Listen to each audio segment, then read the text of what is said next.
Hoy quiero hablarte de una verdad que cambiará tu perspectiva para siempre. Cada problema que enfrentas ya tiene una solución en las manos de Dios. No es coincidencia que estés aquí en este momento. Dios tiene algo específico que decirte sobre esa situación que te quita el sueño, esa carga que has llevado tanto tiempo. Descubrirás por qué el silencio de Dios no es abandono, sino invitación a una fe más profunda. Verás cómo cada lágrima que has derramado está siendo contada por aquel que no desperdicia nada. Jesús mismo nos enseñó: en el mundo tendréis aflicción, pero confiad, yo he vencido al mundo. Él no vino a librarte de los problemas, sino a darte victoria en medio de ellos. Antes de comenzar, quiero que declares en los comentarios: Dios, confío en que cada problema en mis manos tiene una solución en las tuyas. Que esta declaración sea tu ancla mientras descubrimos juntos cómo tu fe puede transformar toda crisis. Comencemos. Número 1. El silencio de Dios no significa que te haya abandonado. Cuando el cielo parece de bronce y tus oraciones rebotan, el corazón siente un peso que pocas palabras pueden describir. Hay momentos en los que buscas a Dios con lágrimas, con ayunos, con oraciones que parecen perforar el aire, y sin embargo no sientes respuesta. Es como si el cielo se hubiera cerrado, como si la voz de aquel que un día te habló con claridad ahora se hubiera apagado. Y aquí, en este silencio, tu alma empieza a preguntarse: ¿dónde estás, Señor? Pero quiero decirte algo que quizás cambie tu perspectiva. El silencio de Dios no es su ausencia, es su lenguaje más profundo. Él no te ha olvidado. Te está llevando a un lugar donde tu fe ya no se sostiene de emociones, sino de confianza pura en su carácter. Job lo entendió en carne propia. Su mundo se derrumbó, sus fuerzas se quebraron, y aún así pudo decir: aunque él me mate, en él esperaré. Job 13:15. No era una frase bonita para recitar. Era el grito de un alma que había decidido creer cuando todo a su alrededor gritaba lo contrario.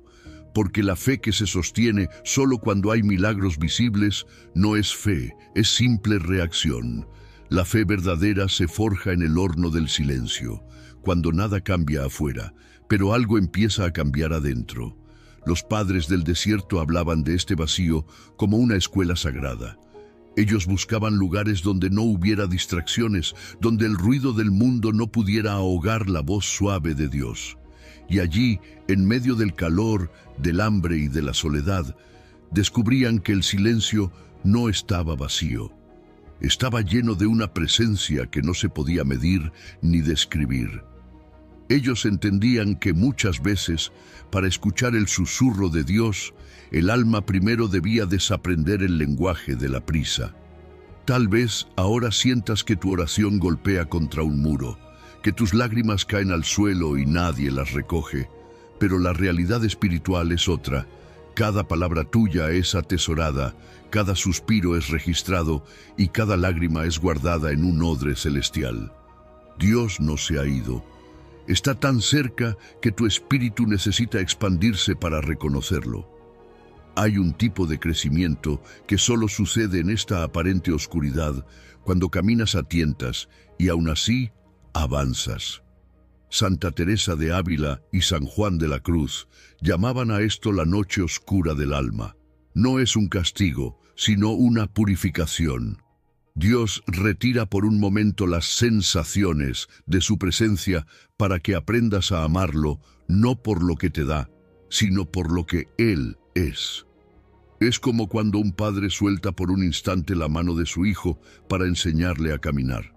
No lo abandona, lo fortalece, y al final, ese hijo descubre que puede caminar con pasos más firmes y seguros. En estos tiempos de aparente sequedad, el alma se ve obligada a hundir sus raíces más profundo. Es como un árbol en medio del verano más seco. No hay agua en la superficie, así que debe buscarla en lo más hondo de la tierra. Allí, en lo invisible, encuentra corrientes que le permiten seguir vivo. Así es la fe que crece en el silencio. Se nutre de aguas subterráneas, de promesas que no caducan, de verdades que no dependen de lo que ven los ojos. Por eso, si hoy sientes que Dios no responde, no te apresures a concluir que te ha dejado. El silencio puede ser una invitación a entrar a un lugar más profundo. Tal vez Él quiere que dejes de buscar señales externas y empieces a percibir su voz en el latido de tu propio corazón. Tal vez te está preparando para un amanecer espiritual que solo llega después de la noche más oscura. Mantén la esperanza, incluso cuando todo parezca contradecirla. Recuerda que, aunque no sientas nada, aunque las circunstancias no cambien de inmediato, la fidelidad de Dios no depende de tu percepción. Él sigue obrando en lo oculto, alineando piezas que tú aún no puedes ver. Tu tarea ahora no es entenderlo todo, sino mantener encendida la lámpara de la fe. Quizás Dios no está ausente en tu silencio. Quizás está tan presente que tu alma necesita ensancharse para contener su inmensidad. Este aparente vacío puede ser el espacio donde Él está sembrando algo que florecerá en su tiempo perfecto. No apresures el proceso, no fuerces la respuesta. Quédate quieto, confía y espera, porque en sus manos, incluso el silencio es una promesa. Y cuando menos lo esperes, la voz que ahora parece lejana resonará en lo profundo de tu ser con una claridad que te hará comprender que nunca estuviste solo. Número 2. Tu dolor no es castigo, es el fuego que purifica tu alma.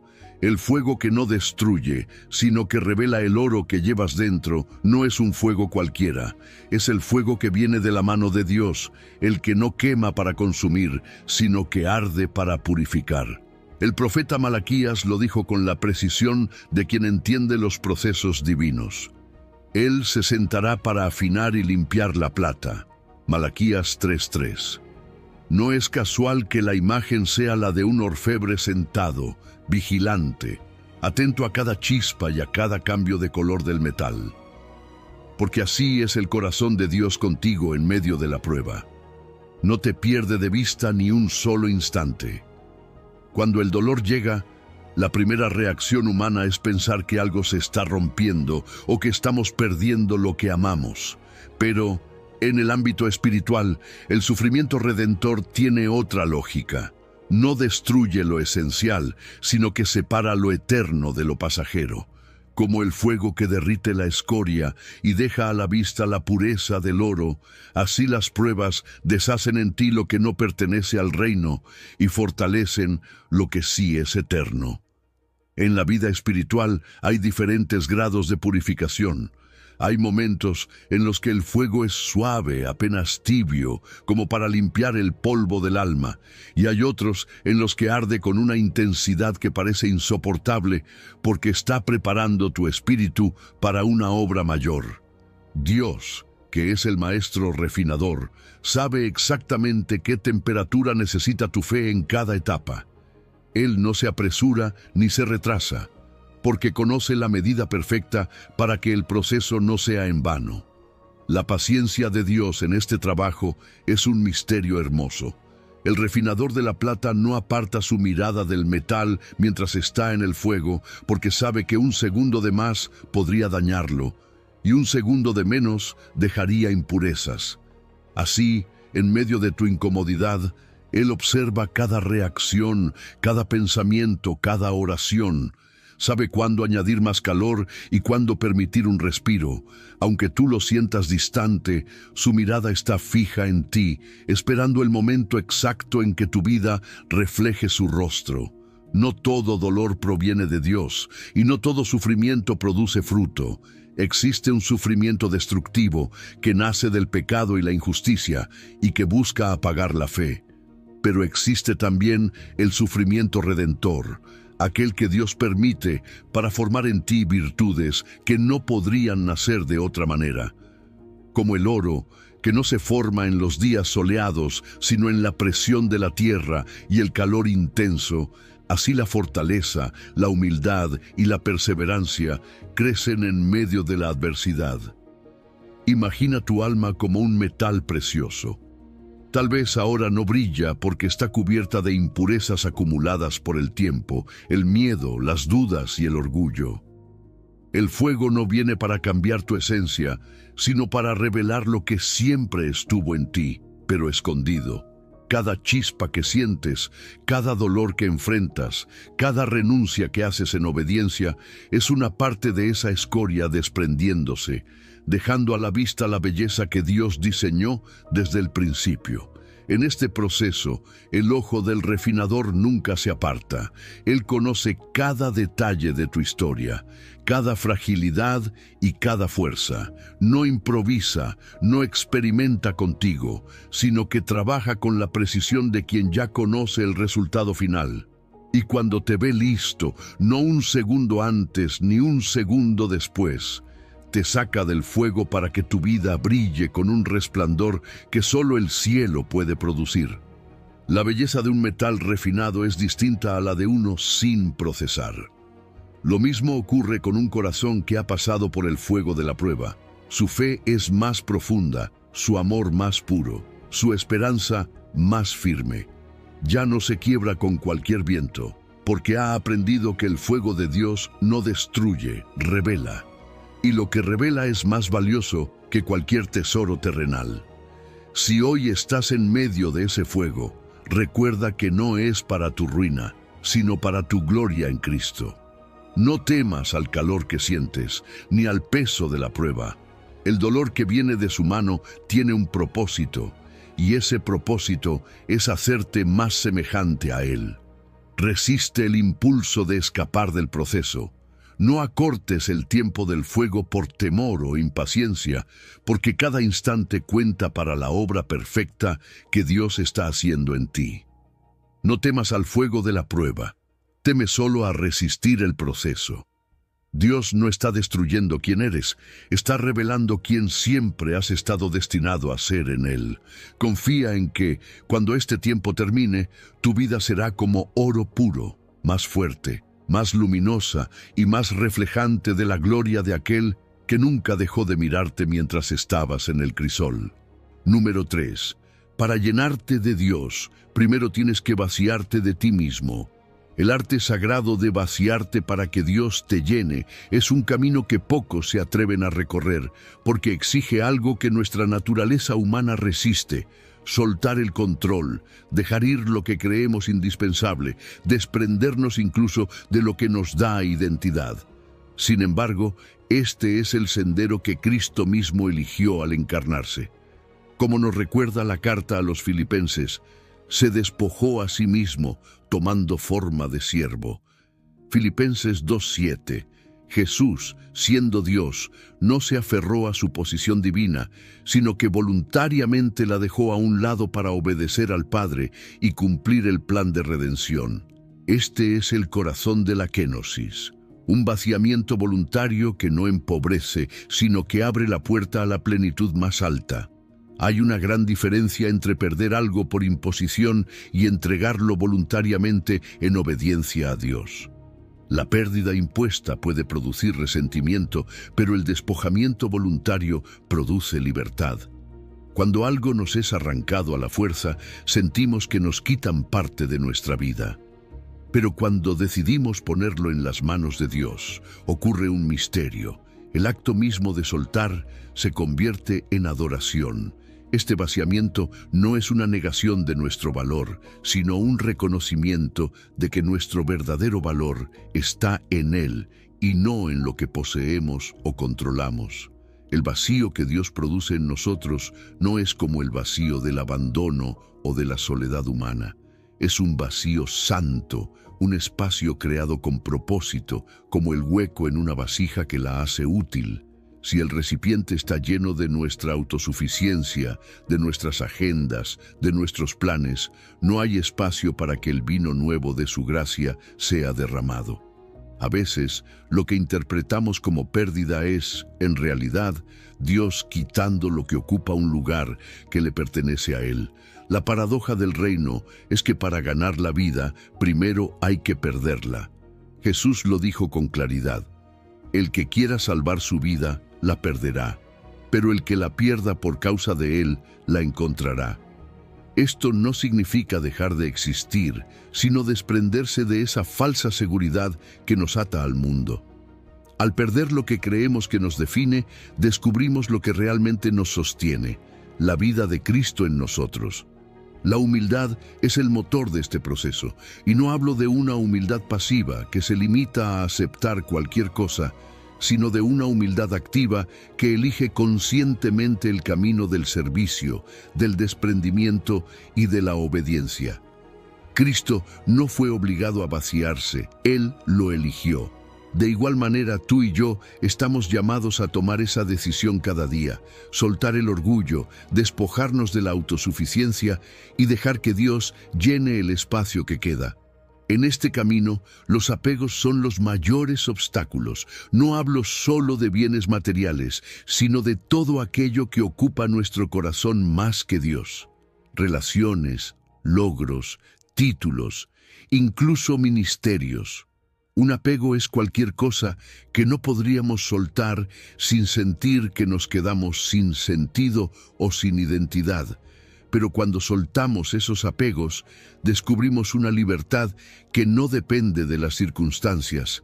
La verdadera libertad no es hacer lo que queramos, sino vivir sin que nada excepto Dios nos posea.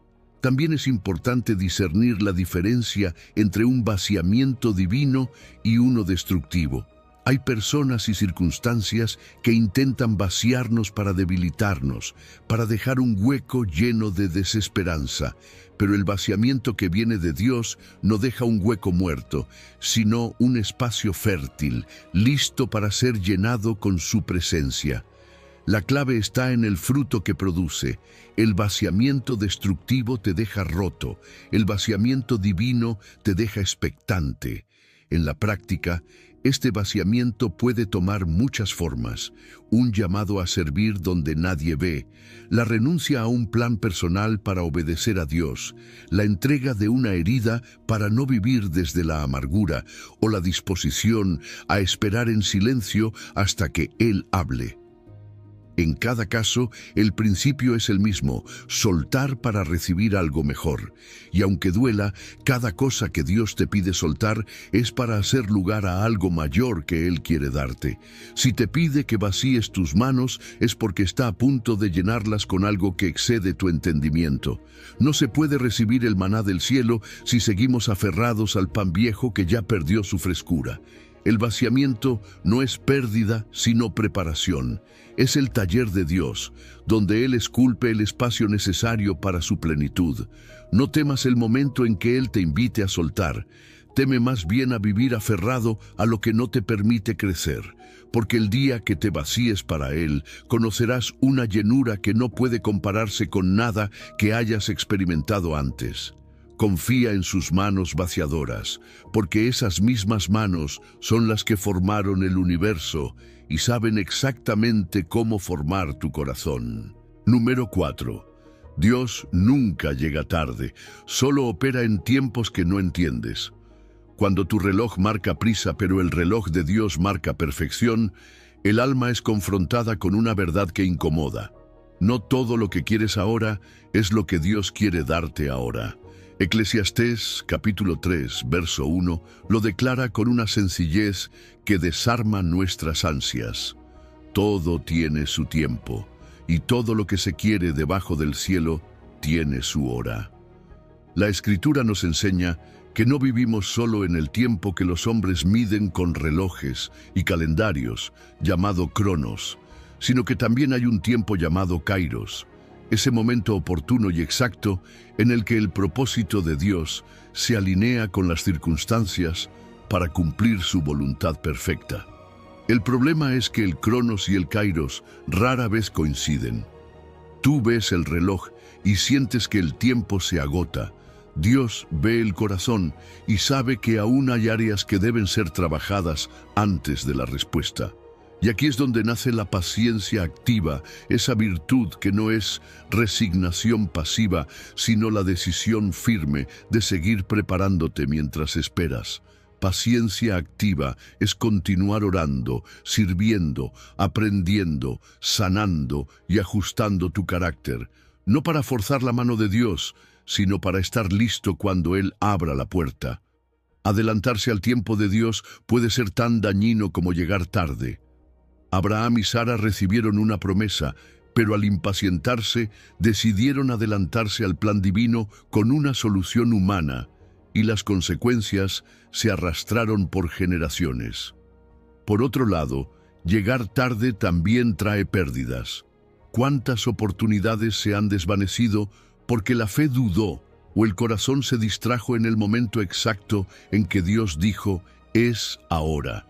El kairos de Dios no se mide por nuestra conveniencia, sino por la precisión de su sabiduría. Una de las maneras de reconocer un tiempo kairos es a través de señales espirituales. No siempre son milagros visibles, a veces es una paz inexplicable que se instala en el corazón, aún en medio de la incertidumbre. Otras veces es una convicción tan fuerte que aunque la lógica diga espera más, el Espíritu Santo te impulsa a dar un paso. Por eso es tan vital cultivar una relación íntima con Dios, para no confundir un impulso emocional con una dirección divina. La Biblia está llena de ejemplos de hombres y mujeres que supieron esperar el tiempo de Dios. José tuvo sueños de grandeza, pero esperó años, incluso en prisión, hasta que el kairos de Dios lo levantó como gobernador. David fue ungido como rey, pero no se apresuró a tomar el trono, esperó que Dios mismo lo colocara en el lugar prometido. Jesús, antes de iniciar su ministerio, esperó 30 años de preparación, y cuando llegó el kairos, todo se desencadenó con poder y orden perfecto. A veces interpretamos las demoras de Dios como indiferencia, pero en realidad son parte de su estrategia. Lo que para ti parece un retraso, para Él es la preparación del escenario. Mientras tú esperas la respuesta, Él está moviendo piezas invisibles, tocando corazones, abriendo caminos y cerrando puertas que no te convienen. Su aparente silencio es, muchas veces, el eco de un trabajo profundo que aún no puedes ver. El tiempo de espera no es tiempo perdido. Es un taller divino donde Dios pule tu carácter, fortalece tu fe y afina tu discernimiento. Es la temporada en la que aprendes a depender más de su voz que de tus propios planes. Allí descubres que no necesitas tener todo resuelto para tener paz, porque tu paz no está en el resultado, sino en la certeza de que Él tiene el control. La paz, de hecho, es uno de los indicadores más claros del kairos de Dios. No es la paz que viene porque todo está perfecto, sino aquella que permanece incluso cuando las circunstancias siguen siendo inciertas. Si lo que estás a punto de hacer te roba la paz del alma, probablemente no sea el tiempo de Dios, por más lógica o conveniente que parezca la oportunidad. Por eso, cuando sientas que tu reloj interno te grita, corre, detente y escucha al Señor. Él sabe cuándo es el momento exacto para abrir las puertas que ahora permanecen cerradas. Si intentas forzarlas antes de tiempo, te encontrarás con luchas que no estabas llamado a pelear y cargas que no estabas preparado para llevar. Los relojes miden tiempo, pero solo Dios conoce los momentos. Y cuando aprendes a moverte a su ritmo, descubres que su tiempo siempre es perfecto, aunque rara vez sea rápido. Así que hoy, si estás tentado a desesperarte, recuerda que tu Padre no llega tarde. Estás sincronizando cada latido de tu vida con su propósito eterno. Confía en que, cuando su reloj marque la hora, todo encajará con una perfección que superará cualquier plan que tú pudieras haber trazado. Número 5. Cuando no sabes cómo orar, el Espíritu Santo ora por ti. Cuando no tienes palabras, Él tiene la oración perfecta.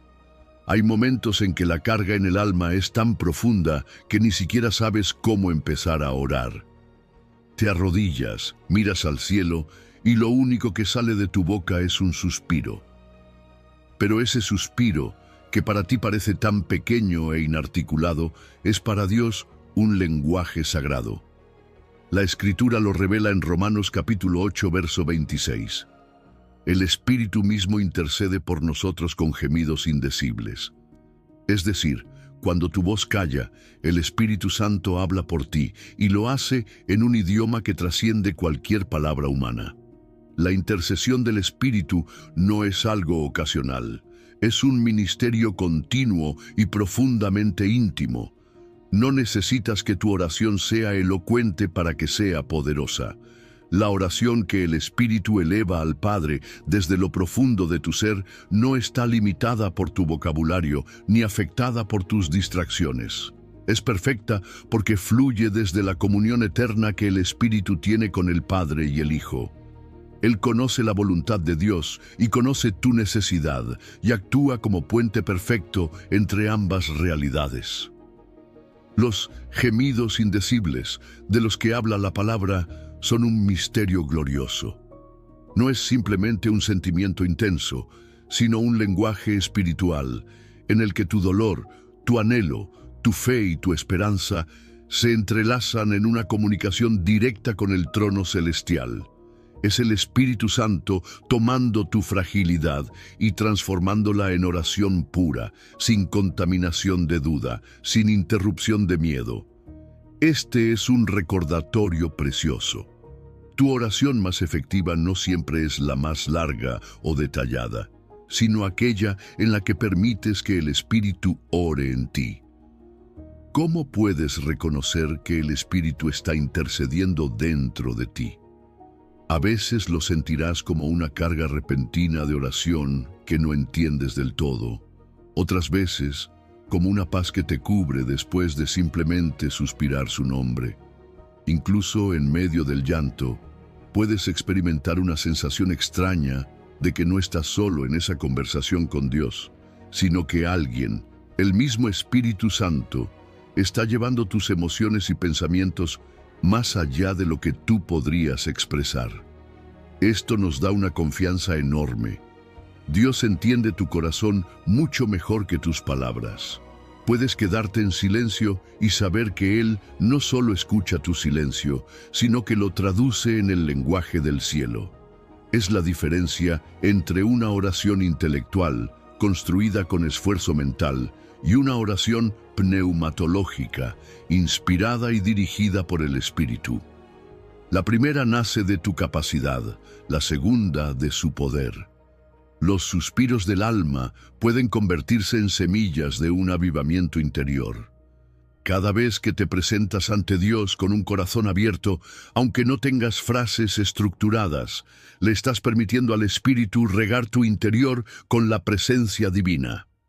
Es en estos momentos donde la dimensión trinitaria de tu vida espiritual se hace más evidente. Tú sufres. Cristo intercede por ti como sumo sacerdote y el Espíritu Santo ora desde dentro de ti con total exactitud.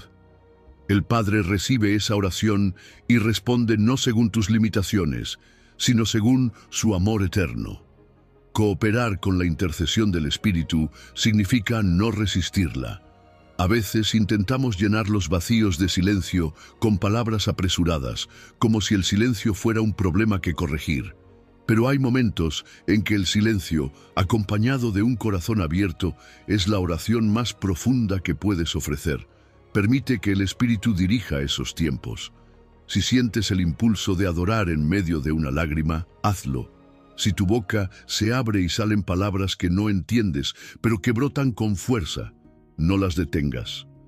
Confía en que el Espíritu está orando de manera más perfecta de lo que podrías imaginar. También es importante comprender que este ministerio del Espíritu es especialmente vital en temporadas de lucha y confusión. Cuando las circunstancias parecen opacas, cuando las respuestas no llegan y la fe parece frágil, es cuando más necesitamos descansar en esta realidad. No oramos solos. Hay una voz divina dentro de nosotros que se eleva al cielo incluso cuando nuestras fuerzas se agotan. Así que, la próxima vez que sientas que no tienes palabras para orar, no te frustres. Respira profundo y recuerda que cada suspiro tuyo es un eco en el corazón de Dios. El Espíritu Santo está tomando tu dolor, tu amor, tu necesidad y tu gratitud, y las está convirtiendo en una oración perfecta, libre de toda imperfección humana. Cuando tu corazón no encuentre palabras, recuerda que el Espíritu Santo está traduciendo cada suspiro tuyo en la oración perfecta. Nunca ora solo, siempre ora Dios en ti. Y si Él está orando en ti, puedes estar seguro de que el cielo ya está respondiendo, incluso antes de que veas el resultado. Porque la respuesta de Dios no depende de tu elocuencia, sino de su amor. Y ese amor nunca falla. Número 6. El corazón quebrantado ve verdades que el corazón intacto no puede. Lo que ves con ojos llorosos que nunca viste con ojos secos es un conocimiento que no se aprende en libros ni se memoriza en clases. Se descubre en el valle, cuando el alma se quiebra y el corazón sangra delante de Dios. En esos momentos, las palabras de las Escrituras dejan de ser teoría para convertirse en alimento de vida. Es lo que les pasó a los discípulos de Emaús, que después de la desolación por la muerte de Jesús dijeron: «¿No ardía nuestro corazón en nosotros mientras nos hablaba en el camino?». Lucas 24:32. El dolor les había afinado los oídos para reconocer la voz del Maestro de una forma que nunca antes habían experimentado. El quebrantamiento actúa como una lente espiritual. Cuando la vida se rompe, la visión se depura, las prioridades cambian y lo que antes parecía urgente pierde fuerza frente a lo verdaderamente esencial. El sufrimiento, aunque no lo entendamos, limpia la mirada interior. Nos enseña a leer no solo las letras de la Biblia, sino los silencios, las pausas y las promesas que se esconden entre líneas. Es como si cada lágrima lavara una capa de orgullo o autosuficiencia, dejándonos más capaces de recibir lo que Dios quiere mostrar. Hay una diferencia notable entre el conocimiento teológico y la sabiduría experiencial. El primero se puede adquirir con estudio, la segunda solo se forma cuando la teoría se enfrenta con la vida real. Puedes saber que Dios es fiel porque lo leíste, pero es otra cosa afirmarlo después de haber pasado por una noche oscura en la que Él fue tu único sostén.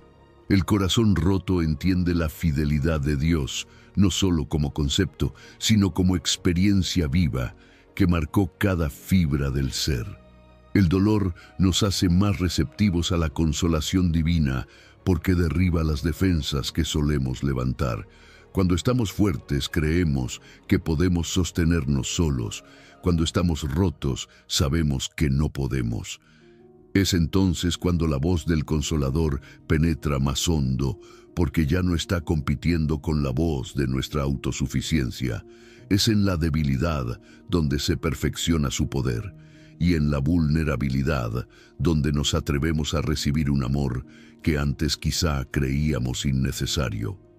De este proceso también nace una autoridad espiritual que no se puede falsificar. No es la autoridad del que habla desde un púlpito, sino del que ha sobrevivido al fuego con el rostro marcado por la presencia de Dios. El quebrantamiento legítimo nos hace testigos auténticos. Podemos decir: yo sé que Él sana, porque lo hemos visto en nuestras propias grietas. Y esa autoridad no se impone, se transmite con la quietud de quien ha estado en la presencia del Altísimo. Los discípulos de Emaús son un ejemplo claro de cómo el sufrimiento puede abrir un entendimiento nuevo. Caminaban cabizbajos sin reconocer a Jesús que iba junto a ellos. Fue solo después de escucharle, de compartir el pan y de mirar hacia atrás en medio de su dolor, que pudieron interpretar correctamente lo que había sucedido. Así es la hermenéutica del corazón roto, una interpretación de la vida y de la palabra que se hace a la luz de la experiencia y la revelación divina. Esto contrasta con la hermenéutica puramente mental, que intenta comprenderlo todo desde la lógica. El corazón roto lee la Biblia con lágrimas, y esas lágrimas son como tinta invisible que revela sentidos que antes permanecían ocultos. Aprende a conectar cada palabra con el latido sufriente de Cristo, a entender que Él no es ajeno a nuestra condición, sino que fue varón de dolores, experimentado en quebranto. El dolor nos sintoniza con su compasión, y desde esa sintonía entendemos verdades que no se perciben desde la comodidad. El Valle de Lágrimas es, paradójicamente, un lugar de sabiduría. Allí aprendes a reconocer la voz de Dios entre muchas voces, porque en el dolor no tienes energía para escuchar las que no importan. Allí comprendes que el amor de Dios no siempre evita el sufrimiento, pero siempre lo redime. Allí descubres que la esperanza no es un sentimiento optimista, sino una certeza silenciosa que se aferra a la promesa incluso cuando no hay evidencia visible. Si hoy tu corazón está roto, no pienses que eso es un obstáculo para acercarte a Dios. Al contrario, es una puerta abierta a una dimensión más profunda de su presencia. Puede que ahora no lo entiendas, pero estás viendo con ojos llorosos cosas que nunca viste con ojos secos. Cada grieta en tu corazón puede convertirse en una ventana por donde la luz de Dios entre con más fuerza. Número 7. En la economía de Dios, ninguna lágrima se desperdicia. En la contabilidad de Dios, ninguna lágrima es pérdida. Lo que para nosotros parece desperdicio, fracaso o dolor sin sentido, en las manos del Señor se convierte en materia prima para algo eterno. El apóstol Pablo lo resume con palabras que son ancla para el alma. Y sabemos que a los que aman a Dios, todas las cosas les ayudan a bien. Romanos 8:28. No dice que algunas cosas, ni solo las agradables, sino todas. Cada experiencia, cada herida, cada noche oscura es registrada en el libro perfecto de su providencia y administrada con una sabiduría que escapa a nuestro entendimiento. Nuestra perspectiva es temporal, fragmentada, como mirar un tapiz desde el reverso. Solo vemos hilos enredados, nudos y colores que no parecen combinar, pero Dios ve el diseño completo desde la eternidad. Él no improvisa. No hay accidente en su economía. Incluso aquello que el enemigo quiso para destruirnos, el Señor lo toma, lo procesa y lo convierte en una pieza clave para nuestro crecimiento y para su gloria. Lo que hoy interpretas como pérdida puede ser la inversión más alta que Dios está haciendo en tu vida. En la economía divina, el sufrimiento no es gasto, es capital que produce fruto eterno. Dios capitaliza nuestro dolor, lo redime y lo pone a trabajar a favor de su plan. Piensa en José, vendido como esclavo por sus propios hermanos. Años de injusticia y traición podrían haber parecido un desperdicio de vida, pero cuando se encontró con ellos pudo decir: «Vosotros pensasteis mal contra mí, mas Dios lo encaminó a bien». Lo que parecía ruina, Dios lo transformó en un canal de salvación para muchos. Aquí es importante distinguir entre explicar el mal y confiar en el bien final. No siempre entenderás por qué sucedió algo, y Dios no siempre nos da una explicación detallada, pero su promesa no depende de tu comprensión. La fe no se fundamenta en descifrar cada misterio, sino en confiar en el carácter de aquel que sabe exactamente lo que hace. Él no pierde material, no deja que una sola experiencia se desperdicie. La Biblia está llena de ejemplos de esta redención divina de situaciones imposibles. Ruth, una viuda extranjera sin esperanza humana, fue parte de la genealogía de Jesús. Moisés, que huyó al desierto como un hombre marcado por el fracaso, fue transformado en el libertador de Israel. La cruz misma, símbolo máximo de injusticia y dolor, se convirtió en el instrumento de la salvación eterna. La economía de Dios tiene esta marca: toma lo que el mundo desecha y lo convierte en tesoro. Los padres de la Iglesia hablaban de la recapitulación de todas las cosas en Cristo, esa realidad en la que todo lo creado, incluso lo que ha sido herido o deformado por el pecado, es reunido, restaurado y reorientado hacia el propósito eterno de Dios. Bajo este entendimiento, nuestro sufrimiento no está aislado, sino conectado al gran plan cósmico de redención. Somos parte de una historia mayor que no termina en nuestra herida, sino en la victoria de Cristo sobre todo mal. Imagina que cada lágrima tuya es una semilla depositada en el campo de la eternidad. Puede que no veas el fruto ahora, pero germinará en un tiempo y en un lugar que solo Dios conoce. Él invierte en nuestro dolor no para que permanezcamos en él, sino para que un día podamos recoger una cosecha de consuelo, sabiduría y autoridad espiritual que sirva para bendecir a otros. Por eso Pablo decía que Dios nos consuela en todas nuestras tribulaciones para que podamos consolar a los que están en cualquier tribulación. En la economía del cielo nada es solo para ti. Todo se multiplica y se comparte.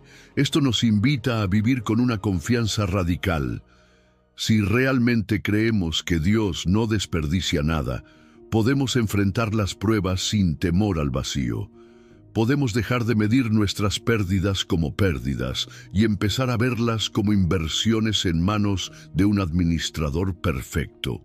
Y cuando la tentación de desesperar nos visite, podemos recordar que el saldo final de la contabilidad divina siempre es a nuestro favor, porque la cruz ya pagó todo déficit y la resurrección aseguró toda ganancia. Dios no desperdicia nada. Tu dolor no es pérdida sino inversión.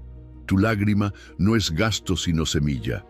Confía en su economía perfecta que siempre produce ganancia eterna. Y mientras esperas el día en que veas el fruto completo de lo que hoy no entiendes, descansa en la certeza de que el Señor está obrando, no solo en lo que puedes ver, sino también en lo que aún permanece invisible. En sus manos, incluso lo más roto se convierte en capital para la eternidad. Número 8. Tu dolor te conecta con millones de santos que te entienden. Tu dolor te conecta con una nube de testigos que entiende. Quizás ahora pienses que nadie puede comprender la magnitud de lo que llevas dentro, que tu cruz es única y que tu camino está marcado por una soledad inevitable. Pero la verdad espiritual es otra. Cada paso de tu sufrimiento está inscrito en una historia mayor, en la comunión invisible de todos los que han sufrido por causa de Cristo y han permanecido firmes. Pablo lo expresó con una convicción que trasciende los siglos. Ahora me gozo en lo que padezco por vosotros y cumplo en mi carne lo que falta de las aflicciones de Cristo. Colosenses 1:24. No hablaba de un dolor aislado, sino de una participación mística, una conexión real con los padecimientos del mismo Señor y con su cuerpo, que es la Iglesia. La participación mística en los sufrimientos de Cristo no es una metáfora poética, es una realidad espiritual profunda. Cuando sufres por tu fe, por mantenerte íntegro, por amar cuando sería más fácil endurecer el corazón, te unes de manera misteriosa a aquel que llevó sobre sí el dolor del mundo. Tus lágrimas se mezclan con las que Él derramó en Getsemaní. Tus silencios heridos se unen a su silencio ante los que le acusaban injustamente. Tu cansancio se refleja en sus pasos hacia el Gólgota. Y al compartir su carga, entras también en una comunión con todos los que han caminado este mismo sendero antes que tú.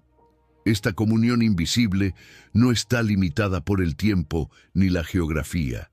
Es la unión de todos los santos que han sufrido, de aquellos cuyos nombres conocemos y de millones que quedaron ocultos para la historia, pero no para el cielo. Cuando tu corazón se siente desgarrado, Estás más cerca de Esteban viendo el cielo abierto, de Pablo escribiendo cartas desde una celda, de los mártires que cantaban himnos en medio de las llamas, de creyentes anónimos que en la oscuridad de su dolor ofrecieron todo a Dios como un acto de amor. En la economía del reino, tu sufrimiento contribuye al cuerpo místico de Cristo. No es un dolor estéril, sino una ofrenda que fortalece, inspira y edifica a otros, incluso si nunca los conoces en esta vida. Así como las oraciones invisibles de otros te han sostenido sin que lo supieras, tu fidelidad en la prueba se convierte en un río subterráneo que alimenta la fe de quienes aún no han enfrentado sus propias tormentas. Aquí es donde debemos distinguir entre estar solo y sentirse solo. Puedes estar físicamente sin compañía, pero espiritualmente jamás estás aislado. La nube de testigos de la que habla Hebreos capítulo 12, verso 1, es real. Son aquellos que han terminado la carrera y ahora te animan desde las gradas celestiales, recordándote que es posible perseverar, que la meta vale la pena, que no estás corriendo en vano. Esa compañía no siempre se siente con los sentidos, pero es tan real como la presencia de Dios que te sostiene. Los mártires y santos son modelos de un sufrimiento redentor que no termina en el dolor, sino en la gloria. Ellos muestran que la fe no es probada en los días fáciles, sino en la adversidad que no logra apagarla. Y aunque sus contextos fueron distintos, todos comparten contigo algo esencial. Aprendieron a confiar en medio de la incertidumbre y a amar en medio de la pérdida. Existe también una misteriosa solidaridad cósmica en el sufrimiento y la esperanza.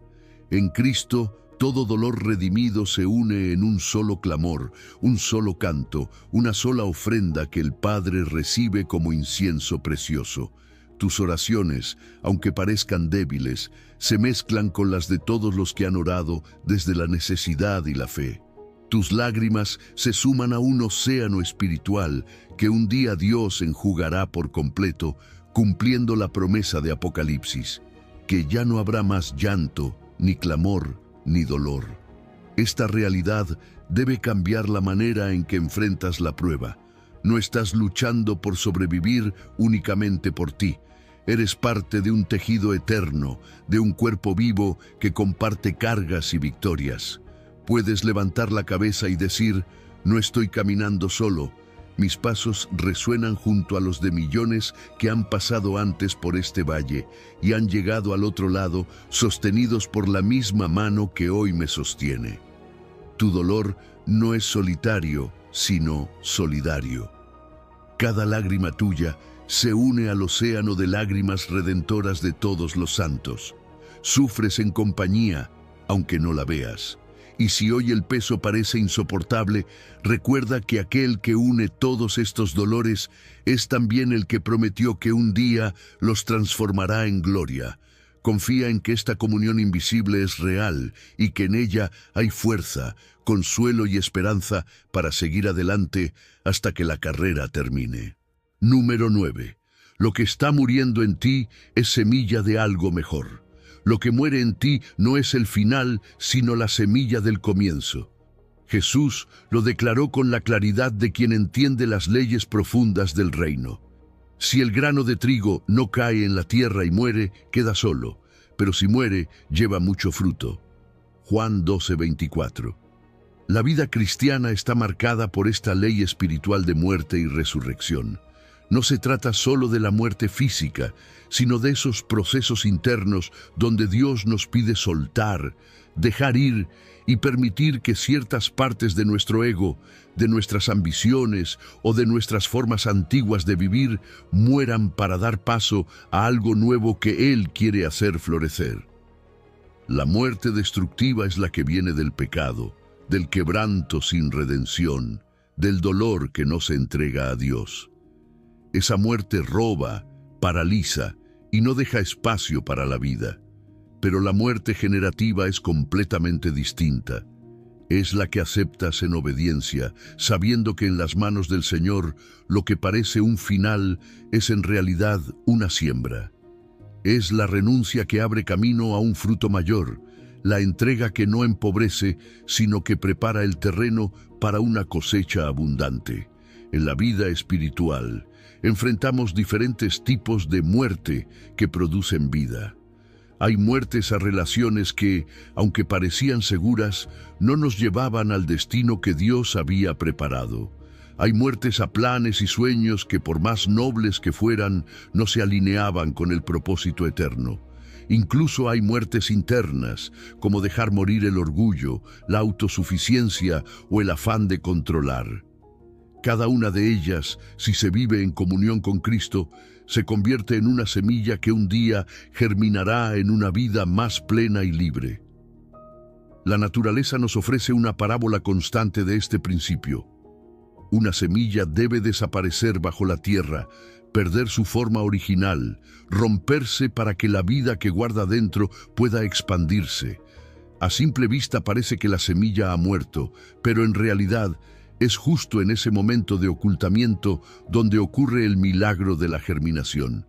Así es con los procesos de Dios. Hay etapas en las que no ves nada, en las que todo parece perdido, pero bajo la superficie, su mano está trabajando en un cambio profundo que dará fruto a su tiempo. Cristo mismo es el ejemplo supremo de esta verdad. Él, como semilla santa, aceptó caer en la tierra de la muerte, ser sepultado y desaparecer por un tiempo, para luego resucitar y dar vida al mundo entero. En su entrega vemos que la muerte aceptada por amor no destruye, sino que multiplica. Y así como el Padre resucitó al Hijo, también levantará todo aquello que pongas en sus manos, transformado y lleno de propósito. El crecimiento espiritual también sigue ciclos de muerte y vida. Hay temporadas en las que el Señor nos poda, quitando ramas que parecen saludables, pero que impiden un fruto mayor. Aunque duela, esa poda es un acto de amor, porque el viñador ve más allá del presente. Y en cada uno de esos ciclos, la muerte que aceptamos abre espacio para una vida más abundante. Para que este principio dé fruto en ti, es necesario preparar el corazón como tierra fértil. Eso implica confiar en que el proceso de enterramiento no es olvido, sino preparación, que la oscuridad temporal no es abandono, sino protección. Un corazón fértil es aquel que, aún sin entenderlo todo, dice: Señor, si esto debe morir para que tu vida se manifieste en mí, lo dejo caer en tu tierra. La esperanza de fructificación es lo que sostiene al sembrador y también al creyente. No plantamos una semilla para verla morir, sino para verla multiplicada. De la misma manera, Dios no permite que algo muera en tu vida para dejarte vacío, sino para darte algo más grande, más puro y más duradero. Su reino se mueve bajo esta ley. Lo que se entrega, crece. Lo que se guarda para sí, se estanca. No todos los finales son terminaciones, algunos son plantaciones. Lo que está muriendo en ti puede ser la semilla de algo hermoso que Dios quiere hacer nacer. Tal vez hoy estés en la etapa de enterramiento, donde todo está en silencio y no ves señales de vida. No te desesperes. El Dios que puso la vida dentro de la semilla es el mismo que vela por ti en la tierra oscura de la espera. Y cuando llegue el tiempo perfecto, lo que ahora parece pérdida se levantará convertido en fruto abundante, para su gloria y para tu gozo eterno. Número 10. La paciencia no es esperar sin hacer nada, es confiar haciendo lo correcto. La paciencia no es esperar sin hacer nada, es esperar haciendo lo correcto. Isaías capítulo 40, verso 31 nos recuerda: Pero los que esperan a Jehová tendrán nuevas fuerzas, levantarán alas como las águilas, correrán y no se cansarán, caminarán y no se fatigarán. Esta no es una espera resignada, inmóvil, donde el corazón se marchita. Es una espera activa, cargada de propósito, donde cada día que pasa es una oportunidad para crecer, fortalecerse y afinar el oído a la voz de Dios. La diferencia entre una espera pasiva y una espera activa es radical. La espera pasiva se queda estancada, mirando el reloj, contando las horas con impaciencia. La espera activa, en cambio, es la que se entrega al proceso con obediencia, invirtiendo el tiempo en lo que agrada a Dios, preparándose para cuando llegue el momento señalado. Así como un agricultor no se sienta a observar el campo vacío, sino que lo cuida, lo abona y lo protege, así el creyente que espera en el Señor cultiva su vida espiritual, aun cuando todavía no ve el fruto. La paciencia en Dios no es debilidad, es fuerza espiritual. No se trata de aguantar con dientes apretados, sino de permanecer con el corazón firme, confiando en que el tiempo de Dios siempre es perfecto. En el silencio de la espera, Él está entrenando tu fe para resistir vientos más fuertes. Está afinando tu carácter para sostener la bendición que vendrá. La paciencia es como un músculo. Solo se fortalece cuando se ejercita bajo tensión. El peligro de la prisa espiritual es real.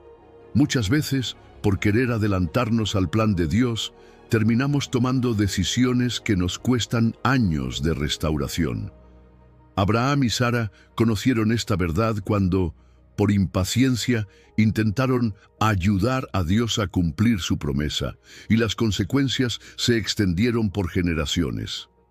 La prisa espiritual te empuja a moverte fuera de la cobertura divina, a actuar en tus propias fuerzas, y eso siempre termina desgastando más de lo que construye. En cambio, la espera forma un carácter que solo puede nacer en ese tiempo invisible. Hay lecciones que no se aprenden corriendo, sino caminando al paso de Dios.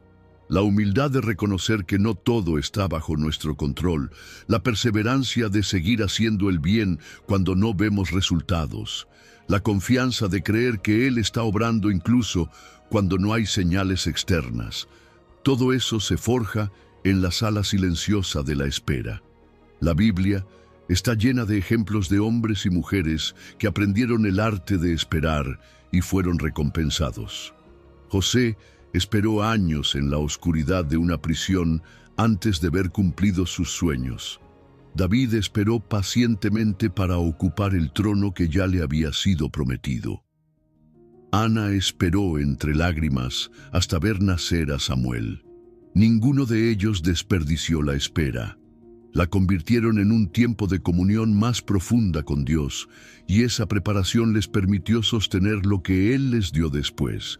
La cultura actual desprecia la espera. Vivimos en la era de la inmediatez, donde un retraso de segundos ya produce frustración, pero el reino de Dios no se rige por relojes humanos, sino por el tiempo eterno. Lo que aquí parece tarde en el cielo llega exactamente cuando debe llegar. Y mientras esperas, Dios no está quieto. Está moviendo piezas, abriendo puertas que no ves, cerrando otras que no necesitas y preparando el terreno para que la respuesta no solo llegue, sino que llegue para quedarse. En los tiempos de espera hay actividades espirituales que alimentan el alma. La oración constante, no solo para pedir, sino para escuchar. La meditación en la palabra que renueva la mente, el servicio a otros que nos saca del enfoque en nosotros mismos, la adoración que nos recuerda que Él sigue siendo digno, aunque aún no veamos el milagro. Todas ellas convierten la espera en un campo fértil donde la fe echa raíces profundas. Isaías no dijo que los que esperan en Jehová simplemente sobrevivirán. Dijo que tendrán nuevas fuerzas. Esa es la promesa. En la espera, Dios no solo te mantiene, te renueva. Como el águila que se eleva por encima de las tormentas, usando el mismo viento que otros temen, así el que espera en Dios aprende a transformar la prueba en impulso, la demora en entrenamiento, el silencio en intimidad. Esperar en Dios no es tiempo perdido, sino tiempo invertido. Cada día de espera paciente Es un día de crecimiento invisible. Tu paciencia está forjando tu carácter eterno. Cuando llegue el momento señalado, no solo tendrás la respuesta que esperabas, sino que serás una persona transformada, capaz de sostenerla y multiplicarla.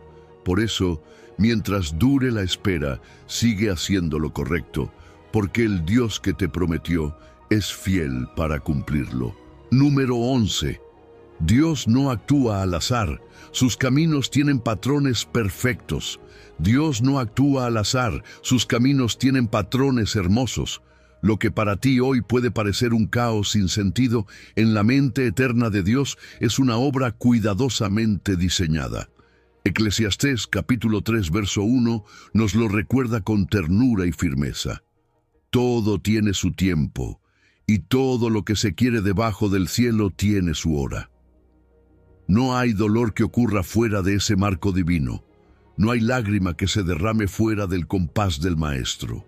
Si observas con atención tu historia, descubrirás que las pruebas no son secuencias aleatorias, sino movimientos en una sinfonía que Él compone con precisión. Los patrones repetitivos en las Escrituras nos enseñan que el sufrimiento y la liberación siguen ritmos divinos. Israel atravesó ciclos claros: opresión, clamor, intervención divina y restauración. No fue casualidad, fue pedagogía celestial. Lo mismo ocurre en tu vida. Después de cada desierto, Dios ha preparado un oasis. Después de cada noche, una mañana. Así como las estaciones del año se suceden con fidelidad, las temporadas de tu alma tienen un orden que responde a un plan eterno. Reconocer la firma de Dios en los procesos de la vida es un acto de fe y observación. A veces, esa firma aparece como un patrón recurrente, una forma particular en la que Él te consuela, una manera específica en la que abre caminos donde parecía imposible. Cuando empiezas a identificar esas huellas, comprendes que no estás caminando a ciegas, sino sobre un sendero trazado por una mano que conoce el final desde el principio. En los ciclos divinos de prueba y restauración hay una belleza oculta. Igual que un artista que alterna sombras y luces para dar profundidad a su obra, Dios permite contrastes en tu vida para que la gloria de su intervención sea más evidente. Las lágrimas que siembras en un tiempo de quebranto se convierten en las flores que otros verán en tu temporada de victoria. Lo que ahora parece una forma amorfa en tu lienzo, un día revelará un diseño perfecto que solo puede apreciarse cuando tomas distancia y ves el conjunto. Podríamos llamar fractales espirituales a esos patrones que se repiten en diferentes escalas de la experiencia. Lo que viviste en un problema pequeño quizás fue un ensayo para lo que enfrentarías en uno mayor. La fidelidad de Dios en lo mínimo es una sombra de su fidelidad en lo mucho. Por eso, cuando miras atrás y recuerdas cómo te sostuvo en batallas pasadas, puedes prever que su mano actuará con la misma precisión en las que hoy enfrentas. En el ámbito espiritual, los ciclos de siembra y cosecha son inevitables. Cada acto de obediencia, cada oración en secreto, cada decisión de perdonar es una semilla que sigue un patrón establecido por Dios. No germina fuera de tiempo, no madura antes de hora, pero tampoco deja de producir fruto. Esa arquitectura divina sostiene que nada en tu caminar con Él es en vano. Esta misma arquitectura subyace a todas las experiencias humanas. Lo que a simple vista parece caos, en realidad está sostenido por principios eternos. Dios no improvisa, Él construye, mide y alinea cada pieza de tu historia como un arquitecto que ya visualiza la obra terminada. Y aunque tú no puedas ver los planos completos, su palabra y su espíritu son las líneas maestras que te muestran lo suficiente para seguir confiando. Los patrones pasados predicen fidelidades futuras. Si Él te rescató ayer, lo hará mañana. Si abrió mares en tu desierto anterior, abrirá sendas en tu actual dificultad. Y así como en las Escrituras, la liberación seguía al clamor, la restauración seguirá a tu perseverancia. Esa repetición no es monotonía, es constancia divina. Hay una estética celestial incluso en el sufrimiento redentor. El dolor purifica, pero lo hace siguiendo una forma que produce belleza, más compasión, más humildad, más dependencia de Dios. Nada de esto surge por accidente. Cada línea de sombra en tu historia está diseñada para que la luz de Cristo resalte con más fuerza. Tu vida no es caos disfrazado de historia, es sinfonía dirigida por el Maestro. Los patrones de tu dolor revelan la metodología del amor divino. Y si hoy no puedes entender el sentido exacto de lo que vives, descansa en la certeza de que no hay nota fuera de lugar, no hay trazo fuera del plan. Todo tiene su hora, y en el tiempo perfecto de Dios, todo encajará como la pieza final de un mosaico que Él comenzó desde antes de que existieras. Número 12. Tus lágrimas son oraciones que Dios entiende sin traducir. Tus lágrimas son oraciones que Dios entiende perfectamente. El salmista lo expresó con una ternura que atraviesa los siglos. Tú has contado mis vagabundeos, pon mis lágrimas en tu redoma. Salmo 56, verso 8. Cada lágrima tuya es registrada, guardada y valorada por el Dios que te creó. No son gotas de agua sin sentido. En la economía divina, son un lenguaje espiritual cargado de significado, un idioma íntimo que a veces dice más que 1000 palabras. El valor espiritual de las lágrimas es incalculable. Mientras el mundo suele verlas como un signo de debilidad, Dios las reconoce como un acto de honestidad suprema. Son la confesión silenciosa de un corazón que no se oculta, que se presenta tal cual es ante su Creador. En el cielo no hay desprecio por las lágrimas, hay atención, hay cercanía, hay respuesta. El Señor no solo ve tus lágrimas, sino que las interpreta y responde a ellas, porque en ellas están contenidas tus emociones, tu historia y tu fe. Dios entiende que a veces no hay palabras suficientes para expresar lo que sentimos. Las lágrimas son oraciones líquidas, expresiones del alma que se derraman cuando la voz ya no puede articular frases. En esos momentos, el Espíritu Santo traduce ese lenguaje en intercesiones perfectas, y así como un padre comprende el llanto de su hijo sin que éste explique cada detalle, Dios comprende cada matiz de tus lágrimas, porque Él conoce las profundidades de tu corazón mejor que tú mismo. Es importante reconocer la diferencia entre lágrimas de desesperación y lágrimas de intercesión. Las primeras nacen de un dolor que se siente sin esperanza, mientras que las segundas brotan de un corazón que, aún herido, se acerca a Dios buscando su intervención. Jesús mismo lloró, y al hacerlo, validó nuestras emociones.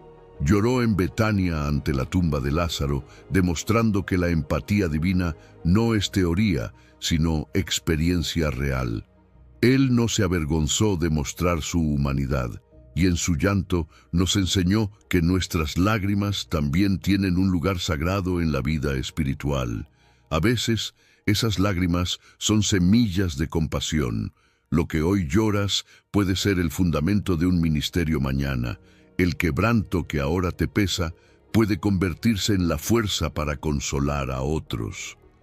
Dios utiliza esas experiencias para darte un corazón más sensible, más tierno y más dispuesto a servir.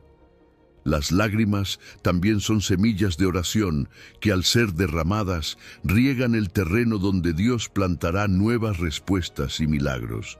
Existe una terapia espiritual en el llanto honesto delante de Dios. Guardar las lágrimas, reprimir las emociones o esconder el dolor no las hace desaparecer, solo las endurece dentro de nosotros. Pero cuando las llevamos a la presencia del Señor, esas lágrimas limpian, sanan y liberan. Llorar delante de Dios es permitir que Él toque las heridas que no mostramos a nadie más. Es darle acceso a las áreas más frágiles de nuestra vida. Las emociones, lejos de alejarnos de Dios, nos conectan con su corazón. Él mismo nos diseñó con la capacidad de sentir profundamente, porque sabe que las emociones también pueden ser un vehículo para la comunión.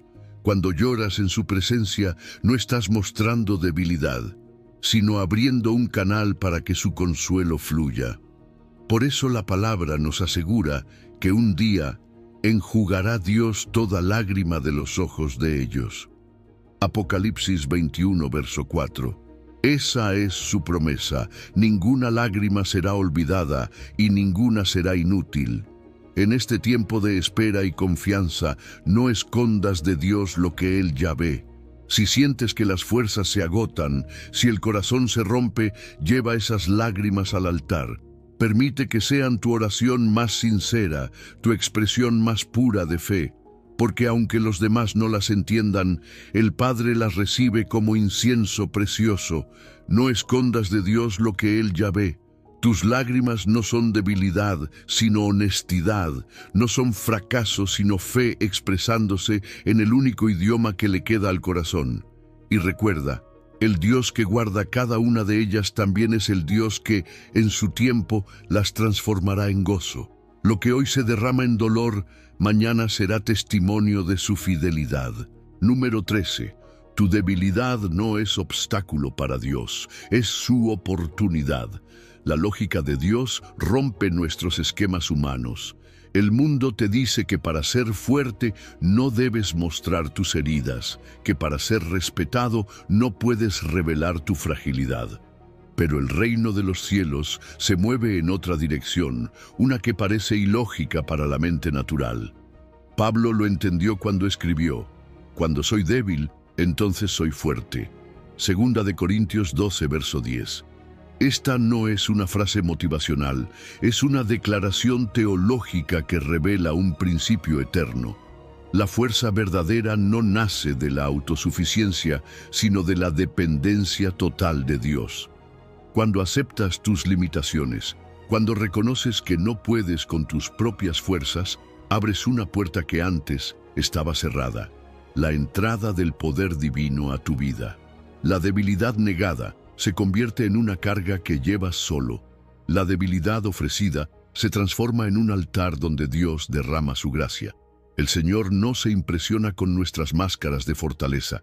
Él busca corazones que digan: «Señor, aquí estoy. No puedo solo, pero en ti confío». Esa honestidad es la llave que abre el caudal de su poder. Pablo no habló de esta paradoja desde la teoría. Él llevaba consigo un aguijón que le causaba dolor y limitación. No sabemos exactamente qué era, pero sí sabemos que oró para que Dios lo quitara. Y la respuesta fue clara: «Bástate mi gracia, porque mi poder se perfecciona en la debilidad». En lugar de recibir una eliminación de su problema, recibió una revelación. La gracia de Dios es suficiente, y en medio de sus carencias, el poder divino se manifestaba más intensamente. Esta verdad libera. Ya no tienes que vivir bajo la presión de aparentar que todo está bajo control. No necesitas mantener una imagen de invulnerabilidad. En el reino, reconocer que eres débil no te hace menos, te hace más. Te acerca al corazón de Dios y paradójicamente te fortalece de una manera que el mundo no entiende. Las paradojas del reino siempre invierten nuestras expectativas. El que pierde su vida la gana, el que sirve es el más grande, y el que reconoce su debilidad se convierte en un testimonio vivo del poder de Dios. En esta dinámica, la vulnerabilidad no es un riesgo, es un puente. Cuando te atreves a mostrar tus luchas y tus heridas, no solo permites que otros vean la obra de Dios en ti, sino que también les das permiso para ser auténticos. El amor y la gracia fluyen más libremente cuando se derriban las murallas del orgullo. Esa transparencia crea conexiones profundas y reales, porque todos reconocemos que estamos en el mismo proceso de depender de Dios. Además, vivir así trae una libertad inmensa. Dejas de invertir energía en mantener una fachada y comienzas a invertirla en descansar en el Señor. Ya no te desgastas tratando de ser indestructible, aprendes a ser sostenido. Esa es la fortaleza que no se agota, porque no proviene de ti, sino del Espíritu que habita en ti. La gracia se convierte en tu aire y la dependencia en tu fuerza. La suficiencia de la gracia divina no es teoría, es experiencia. La verás cuando en tu momento más débil puedas seguir adelante con paz. La sentirás cuando el dolor no haya desaparecido, pero tu fe permanezca firme. La reconocerás cuando mirando hacia atrás te des cuenta de que no fuiste tú quien atravesó la tormenta, sino Cristo en ti. Y es entonces cuando puedes decir con plena convicción: en mi debilidad, Dios no encontró un obstáculo, encontró una oportunidad. Deja de disculparte por ser humano. No escondas tus fragilidades pensando que te descalifican para los planes de Dios. Él las usa como materia prima para formar en ti una fortaleza que no se quiebra con las pruebas. Tu fragilidad no disminuye tu fe, la autentifica. Es la evidencia de que tu confianza no está en ti mismo, sino en aquel que tiene en sus manos cada problema, cada carga, cada batalla. En tu debilidad, el Señor no se aleja, se acerca, no te señala con condena, sino que te cubre con su poder. Y cuando aprendas a ver la debilidad como puerta y no como problema, descubrirás que allí, en ese lugar que pensabas que era tu punto más bajo, está el punto de contacto con la fuerza más grande que existe, la fortaleza que viene de Dios. Número 14. Mientras sufres a solas, estás sanando corazones sin saberlo. Hay dolores que se viven en silencio, lágrimas que caen cuando nadie está mirando, oraciones que solo Dios escucha. Y aunque tu corazón piense que todo eso queda encerrado en lo privado, la realidad espiritual es muy distinta. Hay un ministerio que se activa en esos momentos, un servicio invisible al reino que no se mide por aplausos ni reconocimiento humano, sino por el poder redentor que tu dolor, ofrecido a Dios, libera en el cuerpo de Cristo. Como dice la Escritura, bendito sea el Dios de toda consolación, que nos consuela en todas nuestras tribulaciones, para que podamos también nosotros consolar. Segunda de Corintios 1, versos 3 y 4. Cada consuelo que hoy recibes en medio de la tormenta, mañana será pan y agua para alguien que atraviese su propio desierto. El sufrimiento, cuando es entregado a Dios, se convierte en una semilla que germina en los campos que nunca has pisado. Es un misterio del reino. Tu quebranto de hoy puede ser la fortaleza de otro mañana. No siempre eres consciente de esto, porque el ministerio invisible no se ve, pero se siente. En el cielo se contabilizan oraciones que nunca pronunciaste con palabras, pero que se elevaron con cada suspiro, con cada lágrima, con cada vez que, aún roto, seguiste creyendo. Esa es la intercesión involuntaria del corazón quebrantado. Cuando tu fe herida clama sin que tú lo notes, y Dios la utiliza como puente para derramar gracia sobre otros. Solo quienes han atravesado el valle de sombra pueden caminar al lado de otro con verdadera empatía. El ministerio de presencia no requiere un sermón ni una lista de versículos, requiere haber sentido en carne propia lo que el otro siente. Por eso, Dios a veces no apresura el final de nuestras pruebas, está equipándonos para ser portadores de un consuelo que no se aprende en libros, sino en las profundidades de su abrazo en medio del dolor.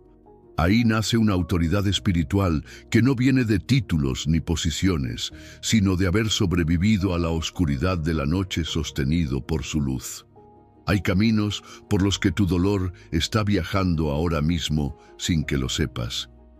Dios puede tomar tu testimonio y hacerlo llegar a oídos que jamás has visto. Puede inspirar a otros a través de tu perseverancia silenciosa. Puede levantar a alguien que estaba a punto de rendirse porque vio en ti que la fe no se apaga ni en medio del fuego. Eso es el tesoro en vasos de barro del que habla la palabra. fragilidad humana que contiene gloria divina. No se trata de ser perfecto o invencible, sino de ser un recipiente dispuesto, aunque esté agrietado, para que la luz de Cristo se filtre a través de esas grietas. En la economía de Dios, nada de lo que pasas se desperdicia. El valle no es un lugar sin sentido, es un aula de entrenamiento para un ministerio que quizás nunca verás en esta vida. Y eso es lo hermoso. Tu servicio es tan puro que ni siquiera buscas los frutos visibles. Sirves simplemente siendo fiel, y Dios multiplica ese fruto más allá de lo que puedas imaginar. El reino se edifica también con lo que nadie ve, y esa parte invisible, Dios la valora tanto como la visible. No subestimes lo que tu dolor puede hacer en las manos de Dios. Cada vez que, aún sin entender, sigues adorando, cada vez que, con el corazón pesado, sigues levantándote, cada vez que sin fuerzas dices, Señor, confío en ti, estás ministrando a multitudes que tal vez nunca conocerás. Eres una carta viva que el Espíritu está escribiendo, y esa carta viaja por caminos espirituales que tus ojos no alcanzan. Tu sufrimiento no es desperdicio privado, sino inversión pública en el reino de Dios. Mientras lloras, estás sembrando consolación en corazones que aún no conoces. Y un día, quizás en la eternidad, descubrirás que tus noches más largas fueron faros para otros en medio de sus tormentas. Por eso, no te desalientes si tu ministerio no es visible. El cielo está lleno de recompensas para quienes sirvieron sin que nadie lo supiera. Y tu fidelidad en el dolor está construyendo un legado eterno que no se borra con el tiempo. Número 15. Cada amanecer trae una nueva oportunidad de resurrección. Cada nuevo amanecer es una oportunidad para experimentar en carne propia el milagro de la resurrección. No es solo un recuerdo distante del día en que Cristo salió victorioso de la tumba. Es una realidad presente que se renueva con cada rayo de luz que entra por tu ventana. El mismo poder que levantó a Jesús de entre los muertos está disponible para ti hoy, aquí y ahora. No solo para salvar tu alma, sino para levantar tu espíritu, para renovar tu fuerza y para recordarte que la vida siempre vence a la muerte. Como declara la palabra, por tanto, nosotros todos, mirando a cara descubierta como en un espejo la gloria del Señor, somos transformados de gloria en gloria.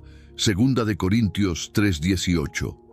Esa transformación no es esporádica ni lejana, es un proceso diario, un pulso constante de resurrección que late en el corazón de todo creyente. Muchas veces despertamos arrastrando el peso de los días anteriores, como si la noche no hubiera sido suficiente para restaurarnos. Pero el Señor te invita a acercarte cada mañana a su presencia y recibir de nuevo su fuerza. No es suficiente con sobrevivir. Fuiste llamado a vivir en poder de resurrección. Esto significa que, aunque el mundo intente imponerte sus cargas, tú puedes levantarte con una esperanza renovada, con la certeza de que el mismo Espíritu que obró el milagro más grande de la historia está obrando en ti.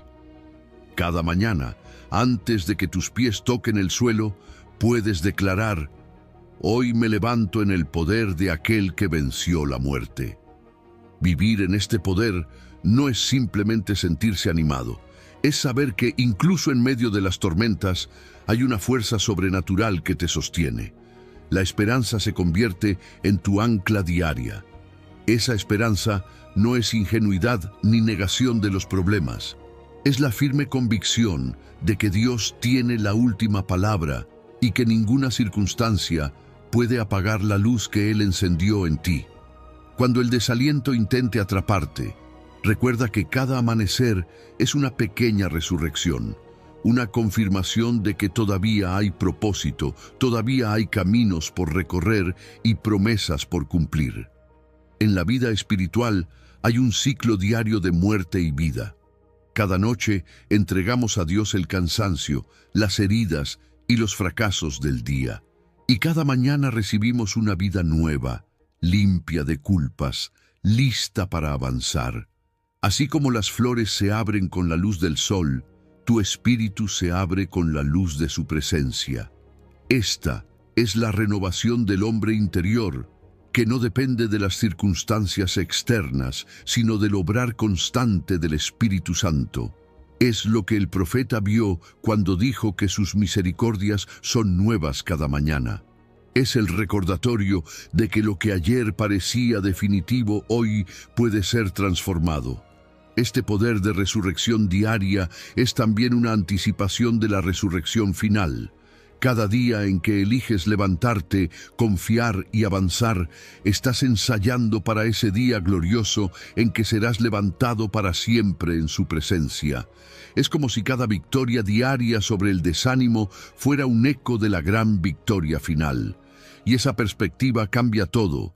Ya no vives como quien se arrastra de día en día, sino como quien camina de gloria en gloria, consciente de que cada paso es un avance hacia la plenitud eterna. Para vivir en este poder necesitas una conexión constante con la fuente. No puedes depender solo de lo que recibiste ayer. Así como tu cuerpo necesita alimento diario, tu espíritu necesita la renovación continua que solo Cristo puede dar. Esto requiere intencionalidad, abrir su palabra al amanecer, orar con gratitud antes de que el ruido del día te alcance, declarar en fe que nada podrá separarte de su amor. Cada vez que lo haces, es como si el cielo respirara vida sobre ti. Hoy el Señor te recuerda que no te conformes con sobrevivir otro día. No fuiste diseñado para arrastrar tu existencia, sino para caminar en victoria. El poder que resucitó a Cristo de los muertos no es una reliquia del pasado, es tu herencia presente. Toma ese poder y úsalo para enfrentar cada reto, para mirar al futuro con ojos de fe, para levantarte una y otra vez sin importar cuántas veces hayas caído. Cada mañana es tu oportunidad de experimentar que la vida siempre vence a la muerte, que la luz siempre conquista las tinieblas.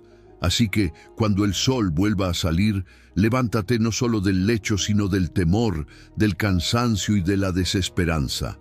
Abre tus ojos y reconoce que estás participando de una resurrección diaria, que el Dios que venció el sepulcro está contigo y que en sus manos cada problema, por más grande que parezca, tiene ya una solución preparada. Hoy vive en esa certeza y deja que la gloria de la resurrección se refleje en cada palabra, en cada acción y en cada latido de tu corazón. Has recorrido un camino profundo hoy, desde el misterio del silencio divino hasta el poder diario de la resurrección. Hemos desentrañado juntos verdades que solo se revelan a los corazones que han conocido el quebranto. Recuerda, tu dolor no es el final de tu historia, es el taller donde Dios forja tu propósito. Cada lágrima que has derramado está siendo transformada en sabiduría para consolar a otros. Cada noche oscura que has atravesado te ha dado ojos para ver la luz que otros no pueden percibir. Dios no te está preparando solo para salir de tus problemas, te está preparando para ser la respuesta a los problemas de otros. Tu quebranto se convertirá en tu ministerio, tu dolor en tu plataforma de servicio.